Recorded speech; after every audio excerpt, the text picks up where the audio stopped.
Okay guys, mabuhay! Maligayang pagbalik sa aking YouTube channel. Vote close. Nakita nyo naman, tapos na ang bilangan. Ay, tapos na ang botohan of course. Na napakatagal ng seryeng ito ng botohan. Ever since na in-announce nga ito, talagang aligaga. As in, aligaga na mula pa nung nag-announce si Kim Chiu. Mula nung na-nominate nga si Paolo Avellino, sila Kim Chiu, at marami pang iba.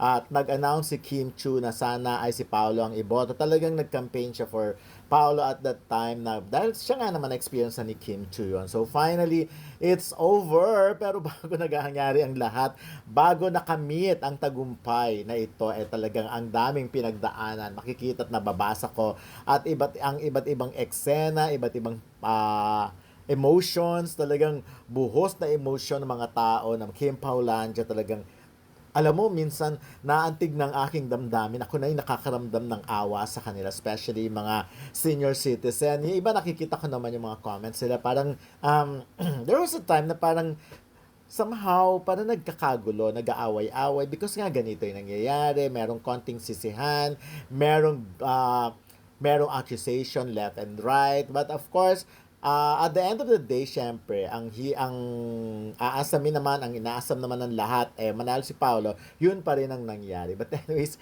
ayun, di ba? At first, alam mo, from the start naman talagang nangunguna si Paolo sa botohan mula nung nag-announce nga tungkol doon, mula nung sinabi ni Kim Chiu yun. So, at yun na, talagang pinanindigan ng mga fans ng Kim Paulandia na iboto talaga si Paolo. So, umabot ng mataas ang kanyang boto. Pero, nung medyo sa kalagitnaan na, kampante pa, pero towards the ending, nung rumaratsyada na ang mga boto sa pangalan ni Ann Curtis, especially, di ba kasi naalala nyo yung parang, yun nga yung sinabi ni Ann na parang hindi na siya lalaban. But at the same time, after that, yung mga fans kasi niya lumaban. So, nag-pour out ng boto. Ang dami-dami mga kuanik-anik na naglabasan. Kaya siya naglabas daw ng ganitong pera, ang bla bla bla.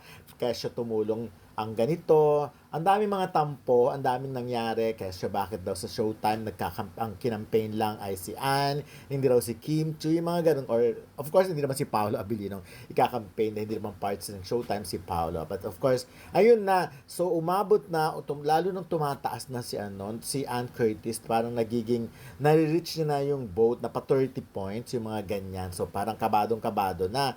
'Di ba? So, sandali, konti na lang ang parang kung 47, that's 40, parang 17 points na lang a few days before ngayong araw na to, no, before matapos ang botohan. And then, alam nyo, doon ko nakita talaga ang barikatan. Hindi talaga pumayag ang Kim Paulandia na parang bitawan itong dream na ito. So, eventually, nakikita naman kung gaano karami na ang botong bumuhos. Although, of course, medyo bumaba. Nag-43 kasi percentage ang pinag-uusapan natin, di ba? Hindi naman to yung parang, kumbaga, percentage, kung ano yung mababawas sa isa, mapupunta sa isa. Yung mga ganun. Pag tumaas yung isa, ibabawas dun sa kabila. Hindi naman pwedeng yung si Paolo lang ang nasa 62, tapos naglalaban-laban lang yung iba sa dulo. Hindi ganun yun. So, kaya bumaba rin talaga. Pero ang maganda kasi, after Paolo, it's Kim Chiu, di ba? So, parang 30 points or parang mga 13% ang difference. But, di ba? Parang panalo na rin, okay na rin na talagang na talagang nangyari rin na ito.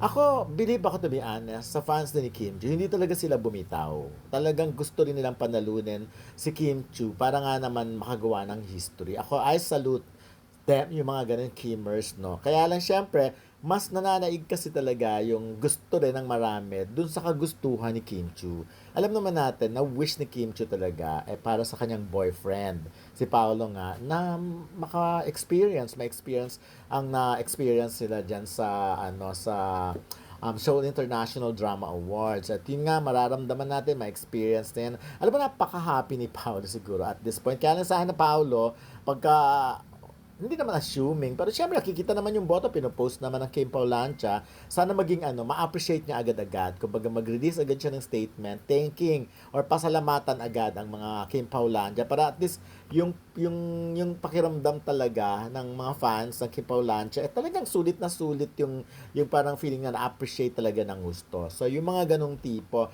But anyways, ayan na ang naging ranking, di ba, 43.63, 31.06, 23.72. Alam nyo, may mga accusations. Kanina, mga few hours, mga 3 to 4 hours pa, medyo nangangamba kasi may mga nagsasabi nga na yung Solid Kim ay magbuboost na din napakaraming boto talaga para maipanalo nga si Kim Chu.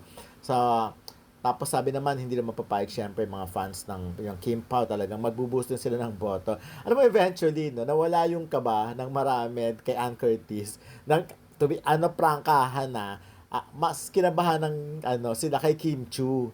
Kasi nga parang pataas ng pataas ng pataas yung boto. So, ayun, parang sabi nga sa huli, 'di ba? Si Kim Chu at Paolo Avellino ang naglaban. Pero alam naman natin na hindi na lumaban si Kim Chu. Alam nating lahat 'yon. Do talagang nagpaubaya siya para maibigay itong karangalan, itong honor na ito para sa kanyang mahal. Pero alam nyo, no, napakalaki ng ambag ng ng Pilipinas. Napakalaki ng ambag ng Kim Paulandia sa awards na ito, ha. Hindi to biro. Dahil ako napakarami kong kaibigan, kakilala na Kim Paulandia, talagang nagbuhos ng napakaraming pera. Talagang yung mga something na para sana sa ganito igagastos, and talagang nilaan nila dito. Kaya ako natutuwa ako, like sila Malu ng Japan, of course, and of course si Madam Jocelyn, yung mga ganon, talagang sila. At saka nakakatuwa, no, nag-connect talaga yung mga Kim Pao abroad, at least para mas makatulong. Pero sabi nga, no, sabi din ng iba, like ni Carlos Miguel, sinasabi niya,